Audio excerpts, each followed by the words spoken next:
हर हर महादेव। आप सुन रहे हैं ज्योतिर्लिंग शिव मठ लखनऊ से शिव महापुराण का पाठ। प्रत्येक दिन एक अध्याय का पाठ ज्योतिर्लिंग शिव मठ पर किया जाता है।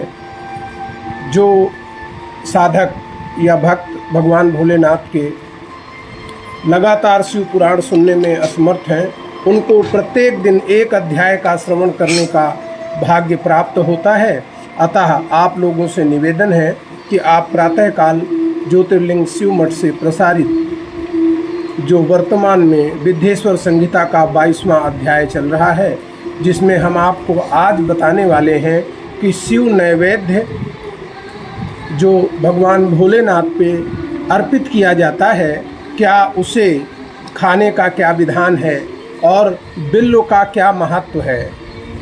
बेल को कहते हैं, तो इसको भोलेनाथ को अर्पित करने से क्या फल मिलता है। तो आप सुन रहे हैं ज्योतिर्लिंग शिव मठ से शिव पुराण का पाठ। आज 22वें अध्याय का श्रवण कर रहे हैं।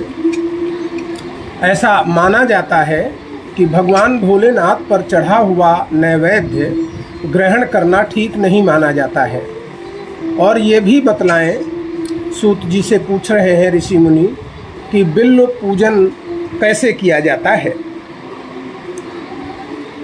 कि विनंती है शिव नैवेद्य ग्रहण करना अनुचित होता है। ऐसा माना जाता है कि विनंती है। ये भी बतलाएं कि बिल्व से कैसे शिव पूजन होता है। और यह भी बतलाएं हे महामुनि कि बेल से किस प्रकार भगवान भोलेनाथ का पूजन होता है। गुरुवर बोले सुनो ऋषि गण, तुम सब शिव के भक्त महान। बतलाता हूँ तुम्हें सभी सब, स्थिर हो धर शिव का ध्यान। गुरुवर बोले, हे ऋषियों सुनो, तुम सब भगवान भोलेनाथ के महान भक्त हो। मैं तुम्हें बतलाता हूँ और स्थिरता पूर्वक इस ज्ञान को सुनो। जो निष्काम करे शिव पूजन, शिव व्रत का पालन करता है। जो निष्काम भाव से भगवान भोलेनाथ का पूजन करता है, भीतर बाहर से पवित्र हो शुद्ध शिवार्चन करता है, ऐसा प्राणी निश्चित ही शिव का प्रसाद पा सकता है। शिव प्रसाद का दर्शन ही सारे दुखों को हर लेता है। शिव पुराण कहता है कि प्रसाद को पाना तो सौभाग्य की बात है। प्रसाद के दर्शन मात्र से आपके सभी दुखों का नाश हो जाता है। जो भगवान भोलेनाथ के नैवेद्य को ग्रहण करता है, उसे करोड़ों यज्ञ का फल प्राप्त होता है। शिव नैवेद्य ग्रहण करता जो कोटि यज्ञ फल पाता है। अंदर बाहर से शुभ हो जो शिव नैवेद्य को पाता है। जिसके घर में शिव नैवेद्य का प्रतिदिन सेवन किया जाता है, उसके घर में आने वाले लोग भी पवित्र हो जाते हैं। जिसके घर में सब प्राणी नित शिव प्रसाद को पाते हैं, जो उसके घर जाते वो भी है पवित्र हो जाते हैं। इसलिए सर झुका प्रफुल्लित होने वैद्य ग्रहण कर ले, मत विलंब कर पाप लगेगा, शिव प्रसाद अंदर कर ले। इस विषय में सोचना भी कि भगवान पर अर्पित हम कैसे ग्रहण करें। भगवान भोलेनाथ पर तो जल भी अर्पित किया जाता है, तो सभी लोग भगवान की नाली से जल क्यों पीते हैं? भगवान के शीश पर तो गंगा जी भी रहती हैं, तो गंगा जल का पान हम क्यों करते हैं? यह बात बिल्कुल गलत है कि शिवलिंग पर चढ़े हुए भोजन को ग्रहण नहीं करना चाहिए। यह पूर्णतया कुछ ऐसे लोगों द्वारा जो भगवान शिव के विरुद्ध हैं, उनके द्वारा प्रचारित किया गया आडंबर है। शिव पुराण से ज़्यादा प्रामाणिक कोई शास्त्र नहीं है, इसीलिए शिव पुराण भगवान शिव के पूजन के लिए ग्रहण करनी चाहिए। इसीलिए सर झुका प्रफुल्लित होने वैद्य ग्रहण कर ले, मत विलंब कर पाप लगेगा, शिव प्रसाद अंदर कर ले। भगवान भोलेनाथ से दीक्षित प्राणी जो भगवान शिव की उपासना में दीक्षित हैं, यानी जिन्होंने भगवान शिव का मंत्र गुरु द्वारा ले लिया है, उनके लिए तो शिव प्रसाद प्राण के समान प्यारा ही है। शिव दीक्षित प्राणी को तो नैवेद्य प्राण सम प्यारा है, शिव प्रसाद से ही प्राणी होता जगती से न्यारा है। जो लोग सैव्य नहीं हैं, यानी भगवान शिव को नहीं मानते और अन्य देवताओं की दीक्षा से युक्त हैं, उनको भी शिव प्रसाद पाना चाहिए या नहीं, अब हम इसका वर्णन करते हैं। शिव पुराण में आगे बताया गया है कि जो लोग शिव को नहीं मानते या भगवान भोलेनाथ के मंत्र से दीक्षित नहीं हैं, उन्हें शिव प्रसाद पाना चाहिए या नहीं। सैव्य नहीं जो अन्य देवताओं की दीक्षा लिए हुए, उनको शिव प्रसाद पाना या नहीं, उसे अब सुनिए। शालिग्राम शिला जहाँ मिलती है, अगर उस स्थान से शिवलिंग ग्रहण किया गया है, अथवा जो पत्थर का शिवलिंग है, चांदी का शिवलिंग है, सोने का शिवलिंग है या पारद का शिवलिंग है, देवताओं द्वारा स्थापित हो या किसी केसर रत्न स्फटिक लिंग हो, अथवा जो भारत के भू पर जितने भी ज्योतिर्लिंग हैं, जो लिंग स्वयंभू हो यानी अपने आप प्रकट हो गया हो, या सिद्ध मनुष्यों या देवताओं द्वारा स्थापित किया गया हो, बाण लिंग हो, लोहे का लिंग हो अथवा सिद्ध लिंग हो, इन सब का प्रसाद पा लेने से चांद्रायण व्रत का फल मिलता है। और यदि हम इस प्रसाद को सिर पर धारण करते हैं तो ब्रह्म हत्या का पाप भी नष्ट हो जाता है। ये स्पष्ट शिव पुराण करता है।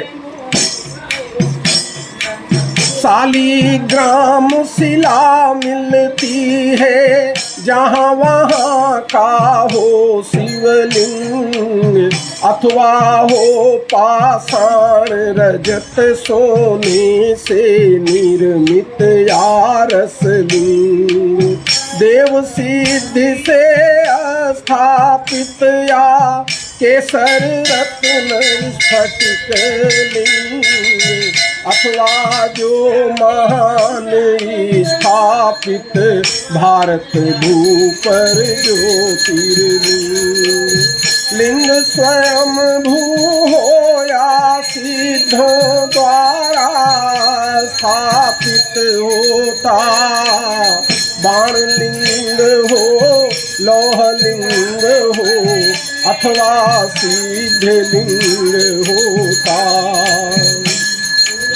ऐसे सारे लिंगों का प्रसाद पाकर चांद्रायण व्रत का फल मिलता है।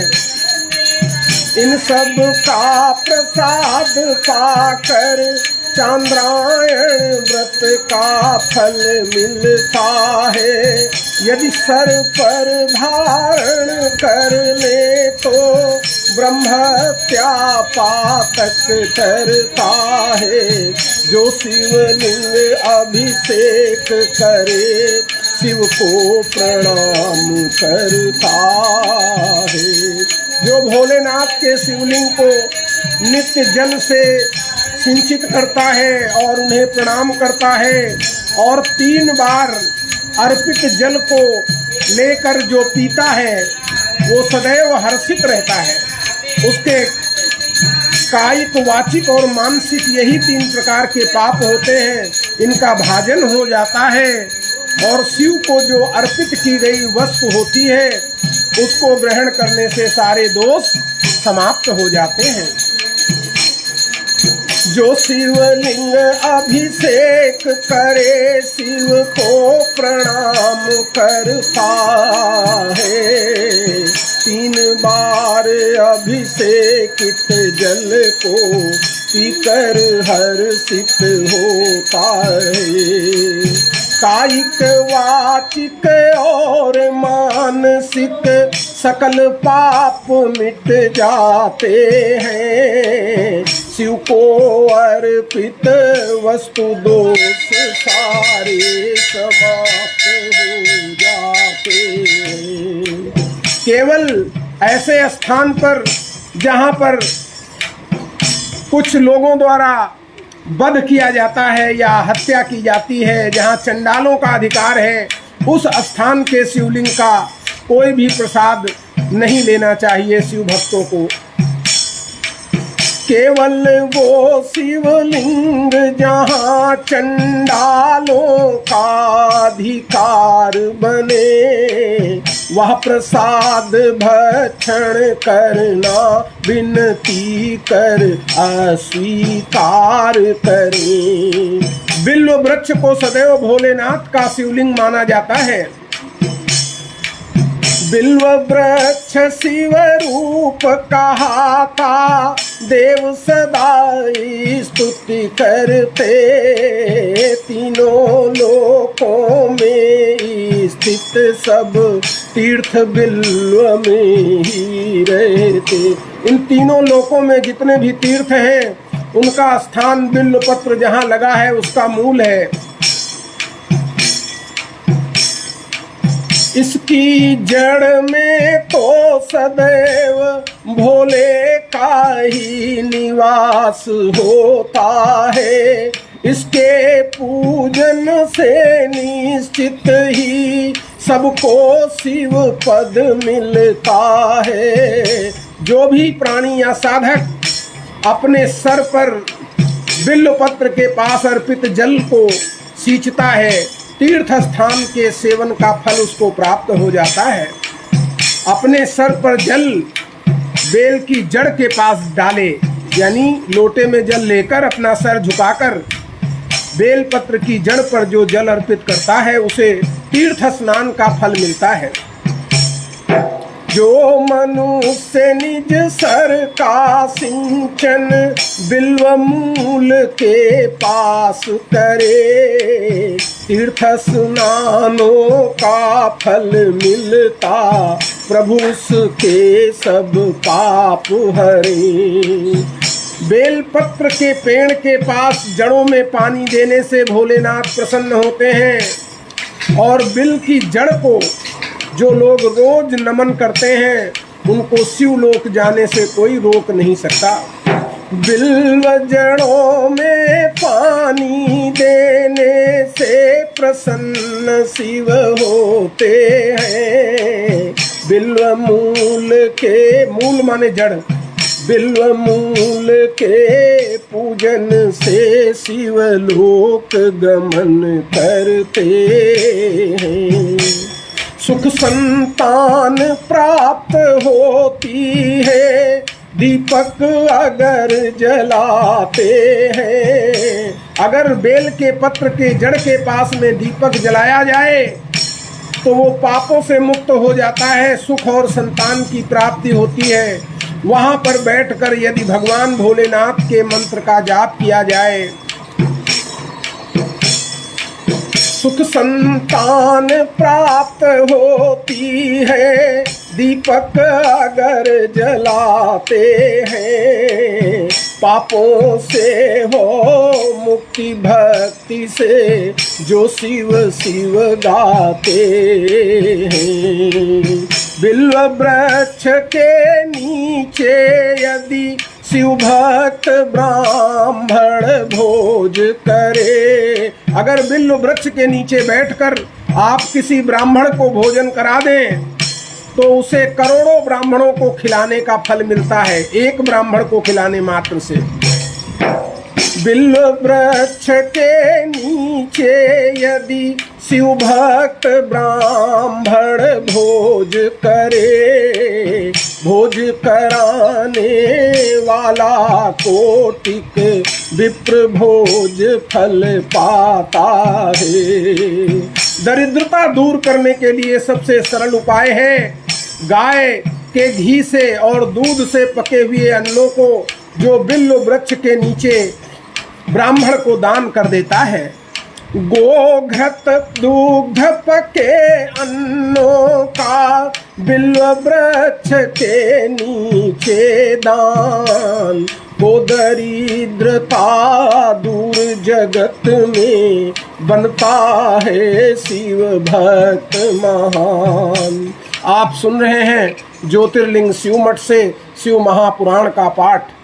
आज आपने 22वां अध्याय सुना, जिसमें भगवान भोलेनाथ पर अर्पित भोजन को ग्रहण करने की जो एक ऐसी अनसुनी सी कथा चली आ रही है कि शिवलिंग पर चढ़े हुए नैवेद्य का पान करना ठीक नहीं है, उसके बारे में जो शिव पुराण ने बताया आप लोगों ने सुना। शिव भक्तों के द्वारा पूजित शिवलिंग से जो भोज्य पदार्थ चढ़ते हैं उनका सेवन चांद्रायण व्रत के समान फलदायक है। सभी प्रकार के कष्टों को दूर करने के लिए हम स्वयं शिवलिंग पर जल अर्पित करके उसका 3 बार यदि पान कर लें तो कायिक वाचिक और मानसिक तीनों प्रकार के दोषों से पापों से हम मुक्त हो जाते हैं। इसीलिए इस बात में निश्चिंत रहिए कि भोलेनाथ पर चढ़ा प्रसाद अगर कोई मना करता है तो उसे बिल्कुल भगवान भोलेनाथ द्वारा अच्छा नहीं माना जाता। तो कल आप सुनेंगे भगवान शिव के नाम की महिमा, अध्याय 23। तब तक के लिए हर हर महादेव। जय भगवान भोलेनाथ।